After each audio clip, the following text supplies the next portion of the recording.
uses a back door so he can bypass the security and send and receive information to the server. A type of attack is called a denial of service, a very common attack. A hacker uses a botnet, which is a bunch of computers, and connects to it and directly connecting to a server. The hacker sends a message to the computers. Subsequently, the computers send the message, and the amount of the messages overwhelm the server, and the server fails. The server goes down, and the services offered by the server can't be reached. A man-in-the-middle attack is an attack where important information are derailed to a malicious person. In the safe connection, the computer sends the information to the server, and the information is encrypted and safely connected to the server. In an unsafe connection, where information aren't encrypted, a hacker can connect to the information way, you may call it, and the malicious actor gains the information. Now,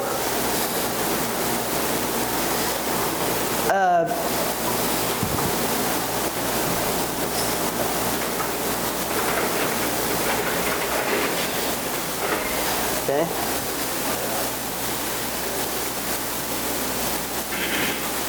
We went over man-in-the-middle attacks. A certain threat to people and organizations is called malware, which is a blend of the words malicious software. Software are programs, and the programs that are malicious are called malware. Any software that is intentionally built to cause harm or in a malicious way is called malware. Types of malware include ransomware, in which files are encrypted and the person or the company is offered a ransom in exchange of freeing the files.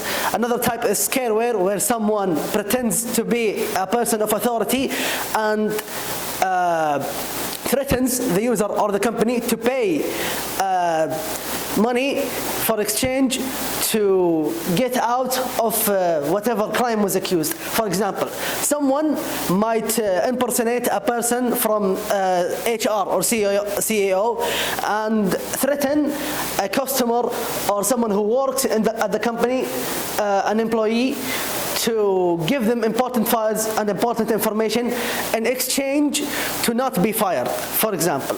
That is how scareware is implemented. How do we protect ourselves from these threats? One common way is through firewalls. As you can see here, a user is connected to a server, which is a connection through the internet. Any hacker or malicious actor can connect to the internet too.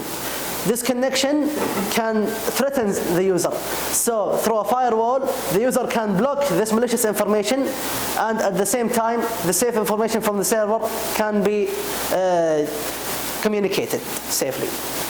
The importance of cybersecurity awareness. Why cybersecurity awareness is important is because the most common types of cybercrime in 2021, most of them were at individuals rather than large companies.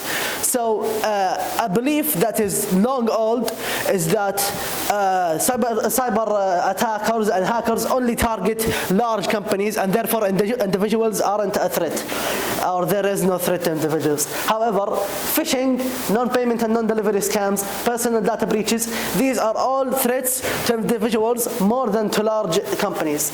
So the importance of cybersecurity awareness is that the more we depend on electronics and computers and servers, the more we need to be aware of these threats so we can protect ourselves, and at the same time, for people who hold a percent or who hold a business, can protect themselves and protect their businesses. I have been Anas Mohammed Al-Ghamdi, and thank you so much.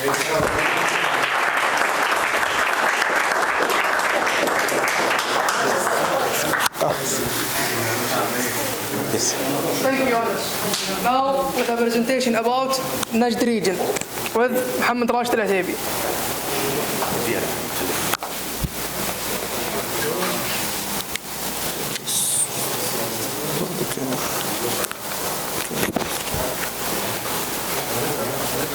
In the name of Allah, the most gracious and the most merciful. Today, my name is Muhammad Rashid Al-Ataibi. Today I'm going to present my presentation, and it will talk about Najd region. First of all, Najd region, it's located in the heart of the Kingdom of Saudi Arabia, and it's considered the second largest region after Eastern region in terms of area. Also the second in terms of population after Makkah al-Mukarramah region. Some old information about Najd. Najd was previously an independent state called the Sultanate of Najd. But with the annexation of other regions, it's become the Kingdom of Saudi Arabia that we see today. So what are some customs of Najd of people? They have many customs, but I will suffice with the three customs. They were known for their hospitality or generosity, also family gatherings, and their courage. Some food for Najd people. The first food is marasi', and marasi', or some people call it masabib. It's a dough that's prepared between honey and ghee, such as this, like this photo. And the second food is margoug. Margoug is a dough with meat and vegetables in a traditional Najdi way. The last one is jirish. Jirish is rice cooked with milk and chicken. Like this. Thank you for listening. Muhammad Rashid Al-Ataibi.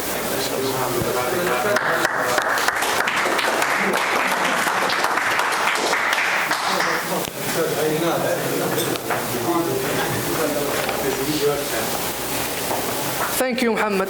Now, with a presentation about guesting with Rayyan Al-Qahtani.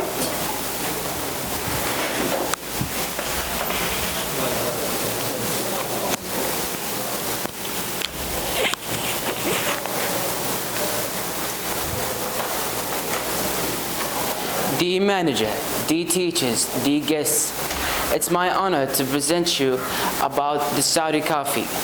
The Saudi coffee has its own heritage and cultural place in Saudi Arabia and even the Arabian Peninsula.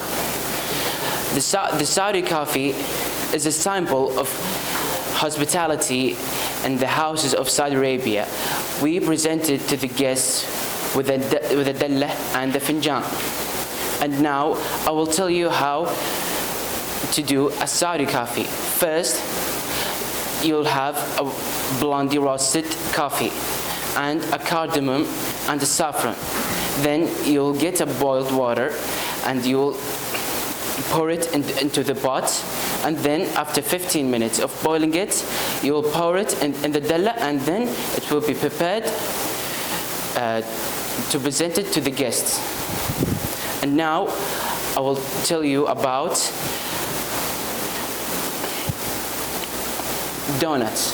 It's a type of pastry. It's popular in many countries. It's prepared in various forms as a sweet snack. It can be homemade or purchased in bakeries and supermarkets. Pastries, it's a famous type of snacks. It's served as a salty and sweet dish at the same time. It's made with flour, fat, butter, salt, and water. Grape leaves, these flavor-packed grape leaves are stuffed with a tantalizing mixture of rice, meat, and loads of fresh herbs and warm spices, then cooked in a bright, lemony broth. Now, time to taste our modest guesting items.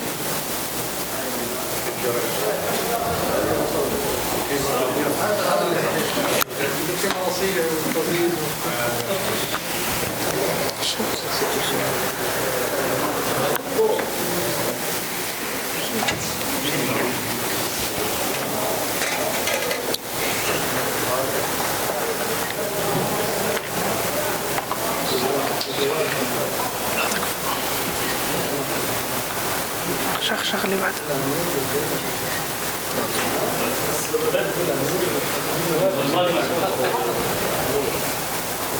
اشتركت مع بحور وقهوة وما سمعت ما بعض.